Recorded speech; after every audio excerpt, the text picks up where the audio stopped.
Social media আসক্তি আধুনিক জামানার অন্যতম বিধ্বংসী ট্রাক। মাইলের পর মাইল সোশ্যাল মিডিয়া স্ক্রলিং, লাগামহীনভাবে ভিডিওর পর ভিডিও, রিলসের পর রিলস, ছবির পর ছবি দেখতে দেখতে সময়গুলো কোন দিকে যে ফুরিয়ে যায় টের পাওয়া যায় না। আমরা খুব করে বুঝি এই নেশার লাগাম টেনে ধরা দরকার। এই নেশা থেকে বেরোনো না গেলে অনিশ্চয়তায় পড়ে যাবে ভবিষ্যৎ, ফুরিয়ে যাবে অনেক সম্ভাবনা, ভেঙে যাবে অনেক সম্পর্ক। কিন্তু এই নেশা এমন যে এখান থেকে খুব সহজে আমাদের মুক্তি মেলে না। সোশ্যাল মিডিয়া খুব জটিল একটা বিষয়। আপনি জানলে অবাক হবেন, এই সমস্ত প্ল্যাটফর্মগুলো ডিজাইন করার সময় অনেক মনোবিজ্ঞানী এতে নিরলস সময় দিয়েছেন। সাইকোলজিক্যালি কীভাবে মানুষকে এখানে টেনে ধরে রাখা যায় সেই উপায় খুঁজে বের করাই ছিল তাদের কাজ।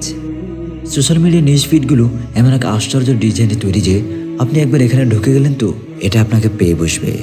তবে কিছু উপায় আছে যা অবলম্বন করে এই লাগামহীন নেশার শেকল টেনে ধরা যায়। প্রধানত উপায়টি হলো এসবের পিছনে সাইকোলজি বোঝা। সোশ্যাল মিডিয়া আপনার জন্য উপকারী হবে না ক্ষতিকর তা নির্ভর করে একটি থিমের উপর। সেই থিমটা হলো সোশ্যাল মিডিয়াকে আপনি ব্যবহার করছেন না সোশ্যাল মিডিয়া আপনাকে ব্যবহার করছে। সোশ্যাল মিডিয়া আসক্তি, এসবের পিছনে সাইকোলজি এবং বোধ হয়ে থাকা এই নেশা জগৎ থেকে কীভাবে বেরোনো যায় সেসব নিয়ে আবার ভিন্ন কিছু হোক বইতে খেলাঘর পাতা আছে এইখানে নামে বিশদ একটা অধ্যায় আছে। অনেকে জানিয়েছেন এই অধ্যায় পড়ে তারা সোশ্যাল মিডিয়া আসক্তি থেকে পুরোদমে বের হতে পেরেছেন, আলহামদুলিল্লাহ। সুকুন অ্যাপের সোশ্যাল মিডিয়া আসক্তির উপর লিখিত খেলাঘর পাতা আছে এইখানে অধ্যায়টিকে সকলের জন্য উন্মুক্ত করে দেওয়া হলো।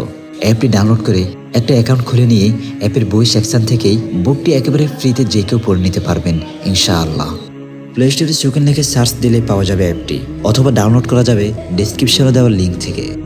আমাদের সময়গুলো কাটুক উপকারী কাজ, উপকারী কথা আর উপকারী ভাবনায়।